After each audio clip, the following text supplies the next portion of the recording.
Salut YouTube, comment ça va? Alors, on est sur Twitch, pour, comme chaque vendredi. C'est faux, on est samedi, mais on va faire croire qu'on est samedi, qu'on est vendredi, pour parler de mes lectures manga. Voilà. Alors, YouTube, tu t'en doutes. Enfin, non, tu peux pas t'en douter parce qu'en fait, je sors pas les. J'ai toujours pas sorti les VOD, donc tu le sais pas. Mais je vais te l'apprendre, il n'y a, pas eu de live vendredi dernier. Pourquoi? Enfin, vendredi dernier, parce qu'on est samedi. Bref. Pourquoi? Parce que j'ai pas eu le temps, tout simplement. C'est bon, j'ai une vie aussi, YouTube. Je te trouve vachement impoli et tu rentres un peu dans ma vie privée, je suis pas content. Du coup, je disais qu'il n'y a pas eu de live vendredi. Donc, du coup, on se retrouve à avoir un souci de type. Bah, en fait, là, je vais pas te présenter une semaine de manga, je t'en présenter deux. Voilà, simplement. J'espère que t'es content YouTube. Moi je t'avouerai que je vois les deux grosses piles sur le côté. Tu les vois aussi dans le... Regarde, tu peux les voir là. Là, je ne vois plus mon doigt. Mon doigt est là. Attends, regarde. Tu les vois ici. Ici, là. Là, tu vois, ils sont là. Bref, tu les vois dans le retour cam. Dans le retour cam. Enfin, tu vois dans la miroir que tu vois grâce à Mac. Bref, on s'en fout. On commence. Allez, on commence. Et on commence non rien que par Tsugai tome 4, Tsugai tome 4, écrit et dessiné bien entendu par Hiromu Arakawa, notre déesse à tous parce qu'elle a fait FMA et qu'FMA c'est trop bien, qu'elle a fait d'autres mangas que j'ai toujours pas lu et qu'il faut que je lise un jour parce que c'est un peu honteux, sauf Arsène ça me tente pas, mais faut trop que je lise Silver Spoon, bref on s'en fout. Et du coup ce tome 4 de Tsugai en version collector, hein, si vous voulez, si vous voulez bien, évidemment pigeon au max. Quoi que sorte Hiromu Arakawa, si c'est un collector, on achète le collector. Parce que c'est Hiromu Arakawa, bordel. Mais non, plus sérieusement, tome 4, très très cool. On en prend un. On a un peu plus d'infos. Ça reste encore un peu assez. Comment dire? Je vais dire cryptique, c'est pas du tout cryptique. Ça reste encore un peu flou ce qui va se passer et tout ça. Mais. Attends, déjà. Hop, mon écran est dégueulasse. Mais c'est quand même vachement cool à lire. Ça se lit bien. En vrai, Tsugai, les dessins sont cool, l'histoire est bien. Que vous dire de plus à part que on a ça et c'est trop beau. Oh, putain, ça brille trop bien en plus dans le retour cap. Eh, miniature.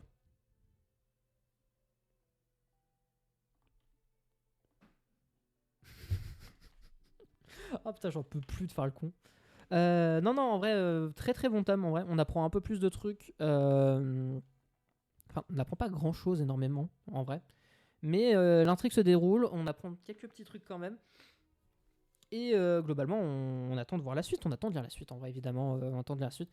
En fait, la vraie chose qu'on attend, surtout, c'est la mise en place des enjeux, en fait, et de qu'est-ce qui va se passer. Parce que pour le moment, en fait, c'est... le premier tome présenté mettait vraiment en place l'univers et tout. Deuxième tome, on a eu un peu plus d'infos sur sa sœur. Je vous spoil rien, c'est dans le chapitre 1. Enfin, ce qui se passe plus ou moins, c'est dans le chapitre 1, donc je spoil rien du tout.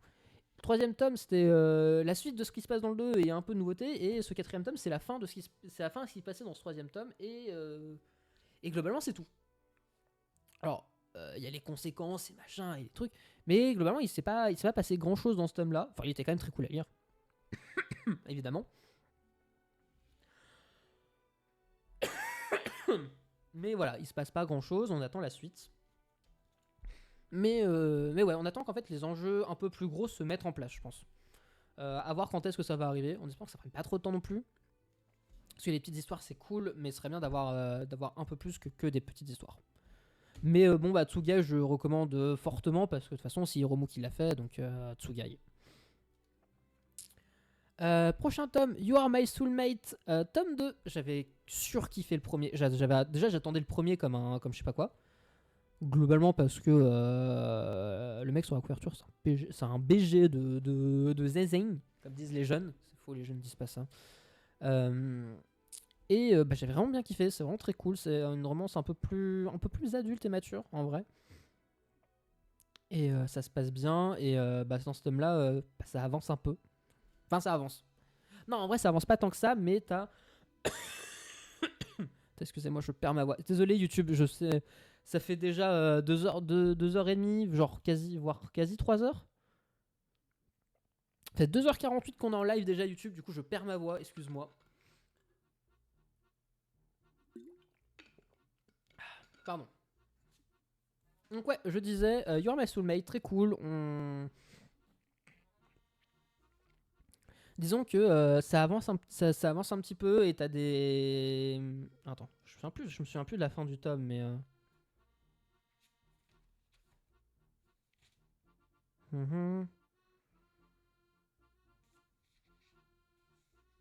Ouais, c'est ça. Il y a des... Comment dire? Je trouve pas le mot que je cherche. C'est un peu chiant.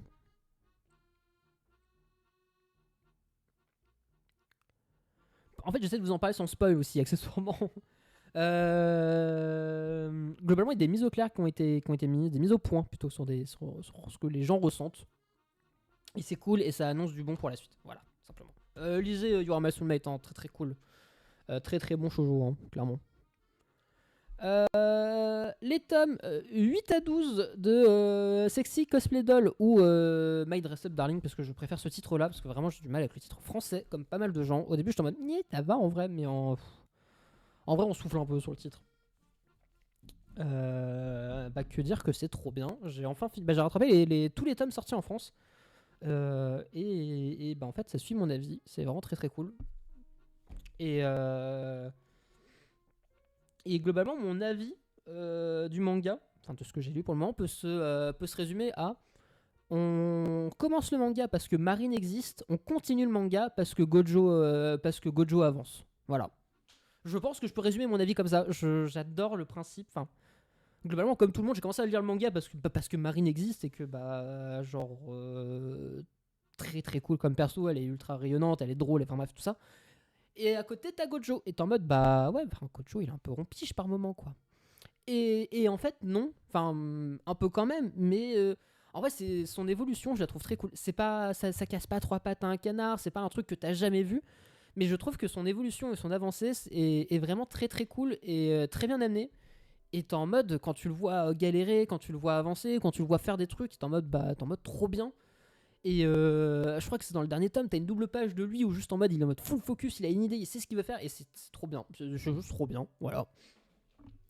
Les cosplays sont toujours aussi beaux, les personnages secondaires sont cool. Non, vraiment, lisez My Dress Up Darling. Vraiment, si vous voulez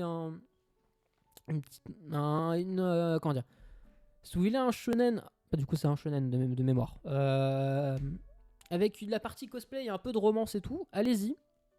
Même si l'aspect romance est assez légère quand même. Je me détruis la gorge, excusez-moi. Mais vraiment foncez. Vraiment, My Dress Up Darling, c'est vraiment très très cool. On enchaîne avec le tome 24 de JJK. Qu'est-ce que j'ai à dire sur ce tome 24 Alors, faut que je refate un truc, mais de mémoire... le tome est très rapide, en vrai. Il se passe pas grand-chose dans le tome, on va être franc. Mais on va dire que la fin, t'es en mode, ok, je veux savoir la suite. Alors, je me suis peut-être plus ou moins fait spoil la fin de ce tome-là. Bon, je l'avais vu passer, j'étais pas sûr des infos et tout. Et waouh, c'est trop cool, très très cool. Ça me fait me redire, ça me fait, comment dire, je trouve pas le mot. Ça me rabiboche un peu comparé à la fin du tome 23 où j'avais trouvé ça. C'est ce que je dis en fait. Le problème de JJK, c'est que l'univers est cool, les pouvoirs sont bien, mais les personnages tombent pas les couilles et que. Tu sais pas pourquoi Gege Kotami elle est en mode viens si on fait mourir tous les persos. T'es en mode pourquoi? Genre ça peut avoir d'intérêt mais faut que la mort soit bien faite, qu'elle raconte quelque chose, que au hasard tu sois un minimum attaché au personnage avant qu'il meure, parce que s'il meurt tu t'en fous si tu le connais pas. JJK c'est ça, t'as des persos qui meurent, t'es en mode je m'en branle de toi, genre je t'ai vu 3 fois, t'as fait 3 trucs, en mode voilà, c'est à peu près ça. Et du coup, fin du tome 23, je suis en mode je m'en branle. Vraiment, ce qui se passe dedans, dans ce tome-là, je m'en fous. J'en ai rien à battre.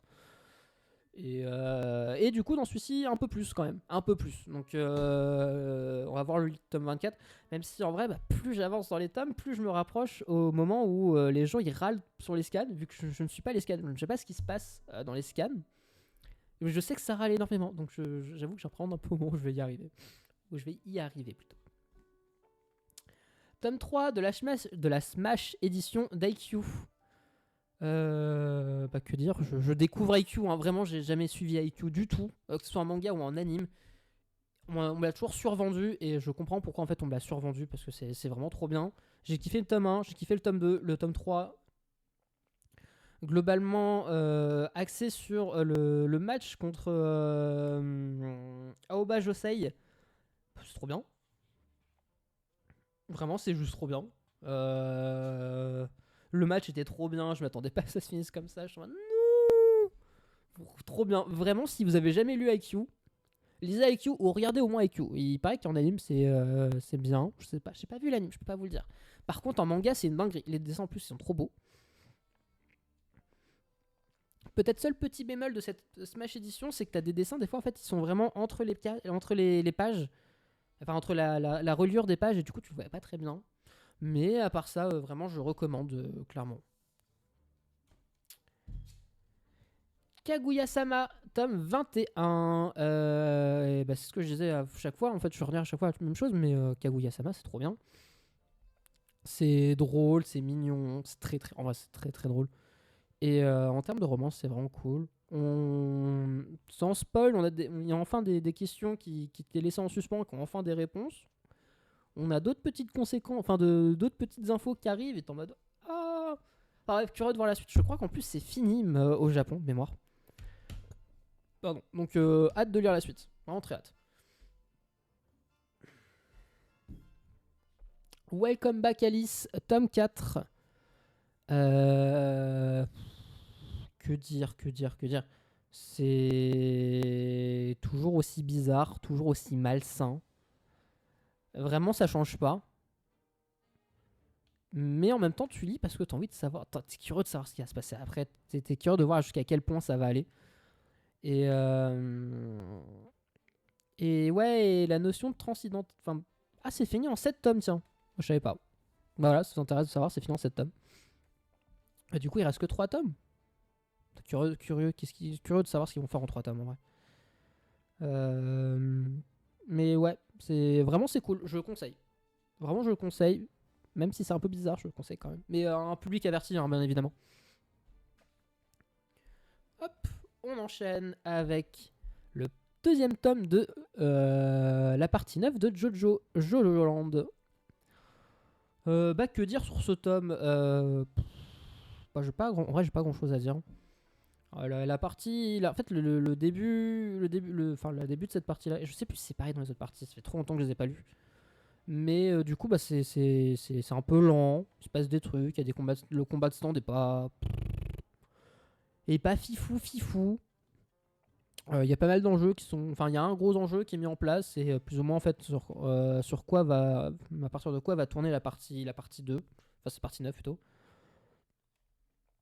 À voir la suite. Voilà, je sais pas grand chose d'autre à dire en vrai. Tac. Tome 7 de Chujin X. Bah très très cool. Bah c'est le premier tome après le fameux événement du tome 6. J'ai pas envie de spoil. Donc on va pas spoil. Mais waouh, putain, les évolutions des persos. Genre, sont stylés. Je me demande ce qui va se passer après. Ce qui est intéressant, c'est un peu le personnage de Tokyo. Je crois qu'il s'appelle Tokyo. Ouais, c'est ça, Tokyo. Et de son, pas de son aliment moral, mais de sa morale tout court, en fait, de ce qu'il pense et tout ça. Et il se pose énormément de questions, et en fait, c'est cool. C'est pas genre le héros qu'en mode focus, en mode il sait ce qu'il veut faire et tout. Lui, il doute un peu, même beaucoup, mais il agit quand même. Donc, en vrai, curieux de voir la suite. Je trouve que l'évolution est quand même cool entre le premier tome et ce tome-là. Je sais pas à quel point la série sera longue et tout, mais moi j'aime bien, j'aime beaucoup même. Hop. Tac. Tome 7 de Solitaire. Je sais plus ce qui se passe dedans, il y a trop de tomes. Attendez, je regarde vite fait. Pata pata bada bada.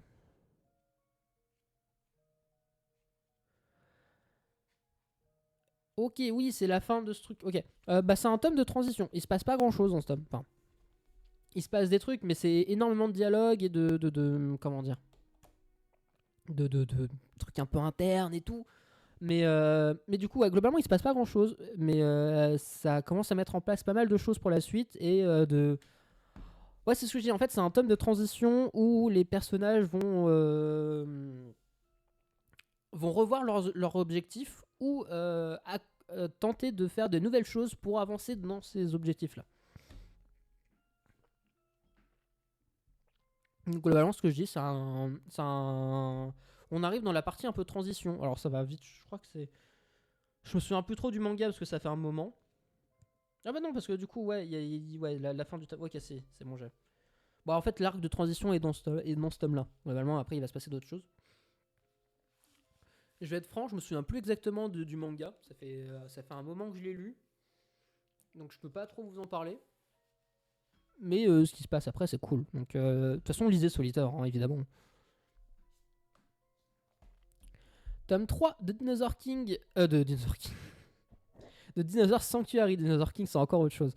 J'ai rien à dire dessus, à part que c'est trop bien. Si vous aimez les dinosaures, lisez Dinosaur Sanctuary. Ça permet d'apprendre plus de choses sur les dinosaures tout de manière ludique. Et en découvrant ça à travers les yeux de plein de personnages différents et principalement de soigneurs. Et globalement, ouais, si, ça brasse pas tellement de thèmes que ça. C'est cool. Vraiment, c'est très très cool. Si vous aimez les dinosaures, ils sont adorables dedans. Vous allez apprendre plein de choses. Même moi, j'apprends des trucs et pourtant, j'aime quand même pas mal ça. Vraiment, je conseille énormément Dinosaur Sanctuary. On passe à Mission in the Apocalypse. Que dire à part probablement c'est ma lecture préférée. Enfin, c'est le tome 1 que j'ai préféré lire, je pense, de ce mois-ci. C'est vraiment très très cool. En gros, ça raconte l'histoire d'une jeune fille qui a comme pour. En gros, il s'est passé une apocalypse. Il y a des méchants, des monstres qui sont arrivés et ils ont plus ou moins répandu une sorte de miasme qui fait que les êtres humains se transforment en cristaux. Et là, on arrive quelques X années plus tard. Et on va suivre le quotidien de cette jeune fille-là qui va passer son temps à essayer de retrouver les humains morts et les ramener à un centre ou chercher des survivants. Voilà. En fait, le gros pas twist du manga, mais ce qui change énormément comparé à d'autres missions, d'autres mangas ou d'autres œuvres qui peuvent se passer un peu dans un milieu apocalypse et tout ça, c'est que c'est très très calme. C'est très calme où globalement en fait on va plus passer notre temps à, enfin genre plus ou moins un chapitre va être équivalent.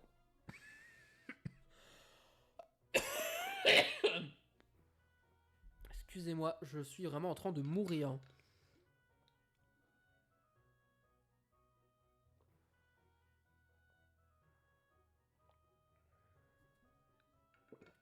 Ah, attends, pardon. Excusez-moi, je suis vraiment en train de décéder de la gorge. Du coup, ouais, je disais. Globalement, dans ce manga-là, plus ou moins, on va avoir un chapitre, va être en fait une sorte de une petite histoire. On va découvrir la vie d'une personne qui est morte et comment ce qui s'est passé, comment elle a vécu. On va avoir des détails de sa vie via l'environnement dans lequel elle a été retrouvée, tout ça. Et c'est un manga qui est assez lent et plutôt complantatif.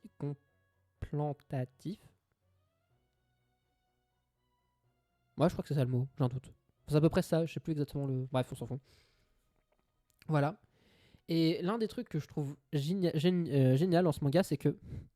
Bah, déjà, les dessins sont trop beaux. Hein. Voilà, les dessins sont chouettes. Mais en plus de ça, c'est comment on appelle ça? Je cherche mon mot. Le contraste entre les dessins qui s'y font assez réalistes et les personnages qui sont parfaits. Attends, j'ai trouvé la page. Et vous voyez les personnages qui ont un chara-design assez rond est assez minimaliste et assez enfantin. Enfin, pas enfantin, mais. Ouais, c'est ce que je dis. Vraiment, les chara design sont très ronds. Je sais pas si vous voyez. Et comparé au décor qui est comme ça. Voilà, et j'aime beaucoup ce contraste. Et je suis vraiment curieux de voir la suite. C'est vraiment très très cool. C'est. Faire partie de ces mangas là où vraiment, ouais, c'est un chapitre, une histoire. Et c'est cool, et tu regardes, et ça passe trop vite, et j'ai envie de savoir la suite, et c'est tantôt touchant, tantôt un peu rigolo pour certains moments. Le seul truc où je comprends un peu pas pourquoi ils ont fait ça, c'est qu'il y a un peu d'action dedans, et je suis en mode, je suis pas sûr que c'était nécessaire d'avoir de l'action. Je sais pas, je me questionne un peu sur l'idée d'avoir de l'action dedans. Je suis en mode, bah, ça aurait pu ne pas y être, je pense que ça aurait été tout aussi bien, voire mieux. Mais bon, pourquoi pas. Hop, on enchaîne avec le tome 1 et 2 de Eden Zero. Je me mets enfin à lire Eden Zero. Il faut savoir que j'ai tous les tomes à la maison depuis je sais pas, depuis le début de l'année à peu près. Environ entre le maintenant et le début de l'année. Parce que j'ai quasi tous trouvé sur Vinted. Après, je les ai tous achetés à la fin, genre 4-5 tomes, bref. Et parce que j'avais jamais découvert, j'avais jamais lu / vu Eden Zero. Et je suis un gros fan de Fairy Tail, il faut le savoir. Hein. Donc j'avais très très hâte de découvrir ça. Et je découvre enfin. Et pour le moment, je suis bien convaincu avec 2 tomes. Genre vraiment, tu retrouves tu retrouves l'ambiance que tu as dans ce Fairy Tail. Tu retrouves la patte de Mashima. Parce que on peut dire ce qu'on veut, mais Mashima dessine trop bien. Et voilà. Et actuellement, je trouve que le héros a un pouvoir qui est trop trop fun. Le principe qu'il puisse. C'est pas un spoil, c'est dans le premier chapitre ou le deuxième, on s'en fout. Le principe que le héros puisse contrôler la gravité, ça donne des chorégraphies, des techniques trop stylées et qui changent de d'habitude, je trouve. Et voilà, donc je suis trop content. Je lis les tomes. C'est ce que je dis, c'est ma petite lecture du soir. Voilà. Faut le savoir, c'est ma petite lecture du soir. J'avance petit à petit. Et du coup, je suis très très content de découvrir ça. Voilà. Bon, on enchaîne avec une lecture que j'avais hésité à l'acheter. J'ai lu les premiers tomes. Enfin, pas les premiers tomes. J'ai lu les premiers chapitres sur Manga Plus. Et finalement, je me suis dit, pourquoi pas. C'est 2.5 dimensionnel séduction. Voilà. Alors, bon, oui. Oui, c'est Aichi. Oui, il y a du fanservice. Oui, il y en a. Voilà. Déjà, on peut s'arrêter là-dessus. Oui, il y en a, je suis d'accord.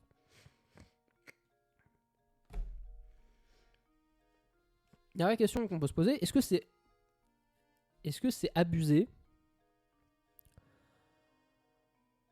En vrai, ça va. Sincèrement, en vrai, je trouve que ça va. C'est pas choquant. Je vous parlais d'un autre truc juste après que je trouvais un peu plus en mode je suis moyen chaud. Là, en vrai, ça va. Parce que c'est plus ou moins dans le contexte du manga. Et que ça a l'air d'être un gros prétexte aussi pour aborder d'autres choses. Et c'est pas mal. Genre, ça parle des passions, ça parle un peu d'amour, ça parle de. Globalement, c'est de la romance. Hein.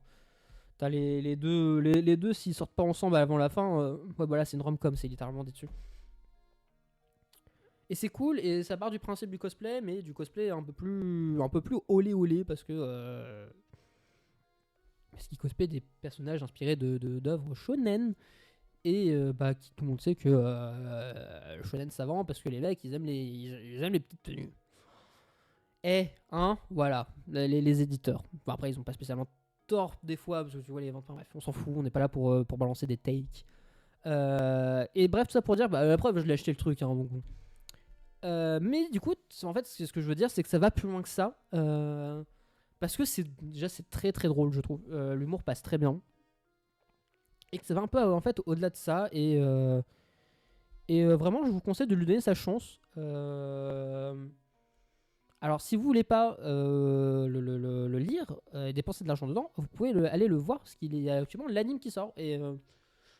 Et je sais pas à quel point l'anime est fidèle, j'en sais pas du tout. Mais en tout cas, j'avoue que c'est vraiment une lecture plaisante. Et t'as des côtés très mignons et tout. Écoutez, pourquoi pas. Voilà. Moi, je vous dis pourquoi pas. Hop, on va parler du premier tome de Ma sorcière à moi. Voilà, et quand je vous parlais de fanservice qui m'a un peu plus dérangé, enfin, en vrai, là, ça, c'est sur la couverture. Mais. Attendez. À un moment, t'as des pages comme ça. Voilà. Je suis en mode un peu. Bon, c'est un peu abusé par moment. Enfin, vraiment, en fait, je m'attendais pas à trouver ça là-dedans. Du coup, ça m'a un peu surpris. Mais bon, c'est comme ça. Qu'est-ce que j'en ai pensé? J'ai vraiment bien aimé. Vraiment très très cool.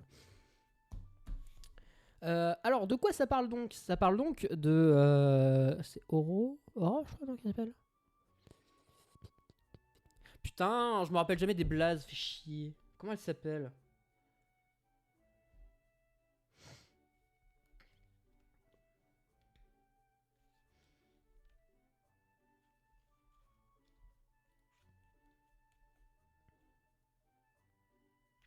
Oui, je suis en train de regarder comment elle s'appelle.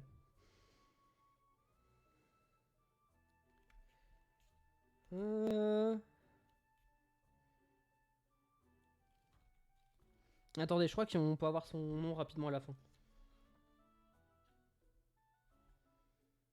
Ah, c'est Philippa, c'est bien ce que j'ai, c'est Philippa. Donc en fait, c'est l'histoire de Philippa et de Colin, le mec là. Bon, globalement, il va se passer un truc au tout début, on s'en fout un peu. Et du coup, ils vont finir par être ensemble. On découvre que c'est une sorcière et les sorcières sont pas. Les sorcières, c'est pas cool. Voilà. Globalement, les deux, au fur et à mesure, les deux vont tomber amoureux. Et ils vont se mettre ensemble et tout ça. Sauf qu'il va se passer un truc, un événement marquant. Je vais pas vous spoil, hein, clairement pas.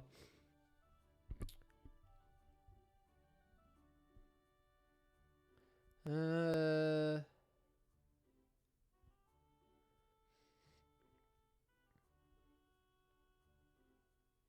Ok, ça spoil pas le. Je regardais si le dernier, la quatrième couverture spoilait ou pas. Non, pas du tout. Donc je vais pas vous le spoil parce que j'ai pas envie de vous spoil ça. Il va se passer un événement particulier qui va te mettre en bain dans tout le truc et il va en se passer plein d'autres. Enfin bref. Plus ou moins, globalement, c'est. Moi je trouve que c'est un gros drame. Vraiment, c'est. Alors je sais pas si ça se finit bien, donc je vais pas dire tragédie. Mais en tout cas, c'est du drame. Moi, je suis assez à dire que c'est une tragédie quand même parce que plus t'avances, plus t'es en mode c'est pas heureux. Mais bref, il va se passer un événement marquant qui va faire en sorte que plein de trucs vont se passer. Et en fait, t'as tout un principe parce que du coup, c'est dit que les sorcières peuvent se travailler. Pardon, non, je veux juste rien dire. Je vais juste vous dire que c'est cool, ça aborde des thèmes. Un thème surtout. Enfin, je sais pas vraiment de thème à dire. Disons que ça va questionner votre signification de l'amour, je pense. Et comment vous le ressentez et comment vous l'exprimez et qu'est-ce que c'est, comment vous le définissez. Voilà, c'est le mot que je cherchais, la définition. Et eux, ils ont leur définition et il va se passer des trucs et on va voir s'ils gardent ces définitions-là et comment ils vont évoluer vis-à-vis de ça. J'ai pas trop envie de parler, j'ai pas envie de vous spoiler parce que vraiment en fait je m'attendais pas à ce qui se passe dans ce tome là. Donc je vais pas trop en parler, je vais juste vous dire que c'est très très cool. Les dessins sont très beaux par contre, ça on peut le dire.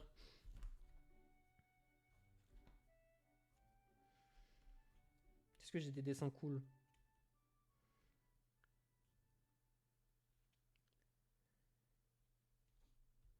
De toute façon je vous dis que ça allait arriver, donc c'est pas un spoil. Bon après on voit pas grand chose, mais voilà. Attendez, est-ce que j'ai...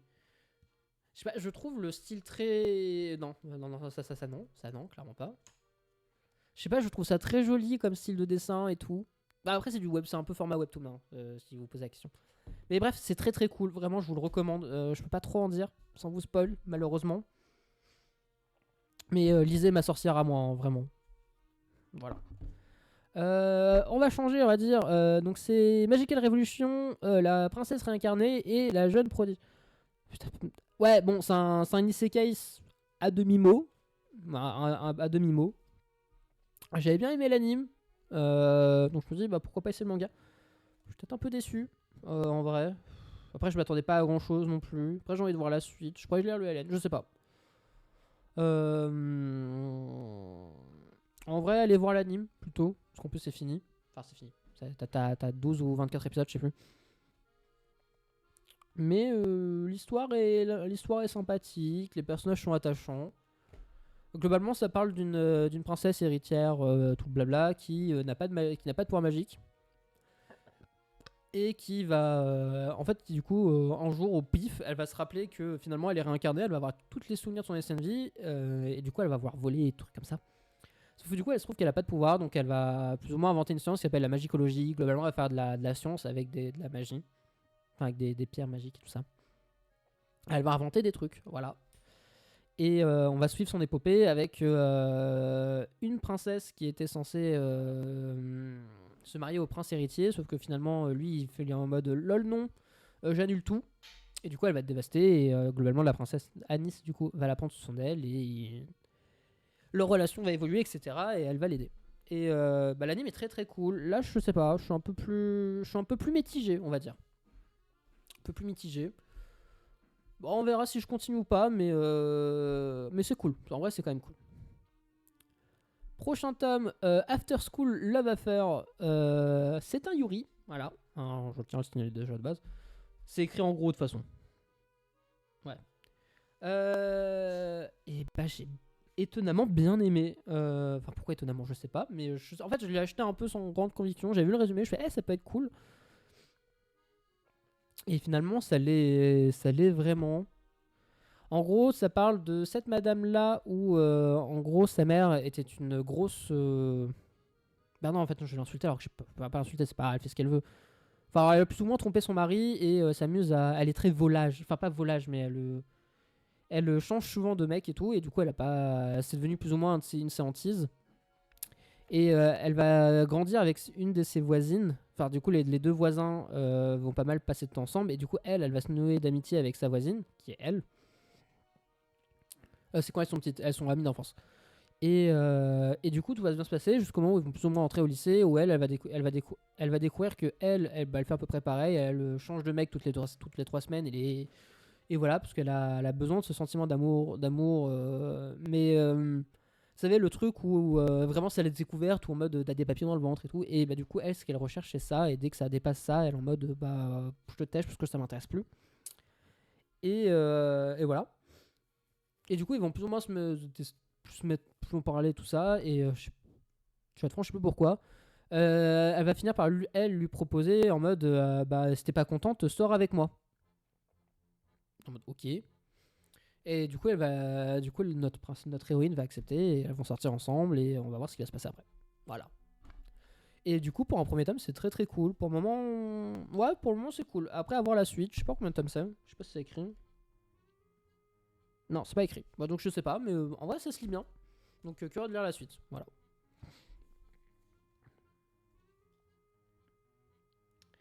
Second tome, introduction au théorème du triangle amoureux. Oh, du triangle, ouais, ça. C'est encore un Yuri du coup. Il me semble que c'est en 2 tomes. C'est plus ou moins pour ça que je l'ai pris, parce que le résumé est cool, mais sans plus. Globalement, ce qui va se passer, c'est que elle aime elle, mais elle aime elle, et elle commence à aimer elle. Voilà. Est-ce que j'ai vraiment grand chose d'autre à dire Pas vraiment. J'ai pas grand chose à dire. En fait, ça se lit bien. Voilà, tout simplement. Ça se lit bien.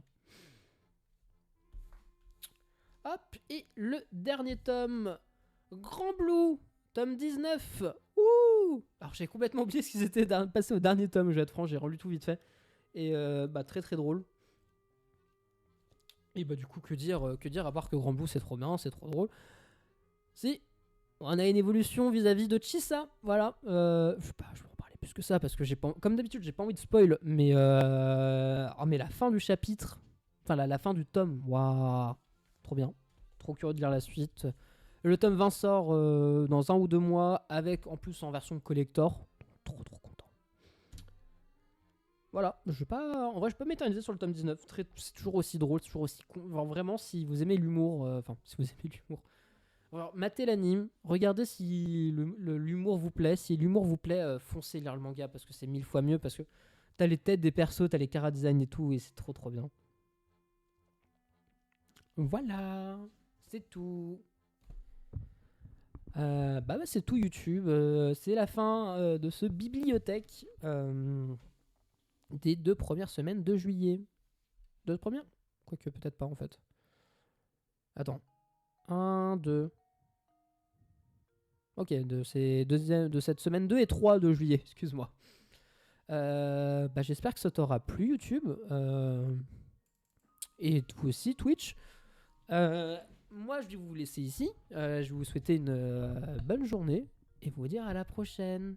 Allez, bisous.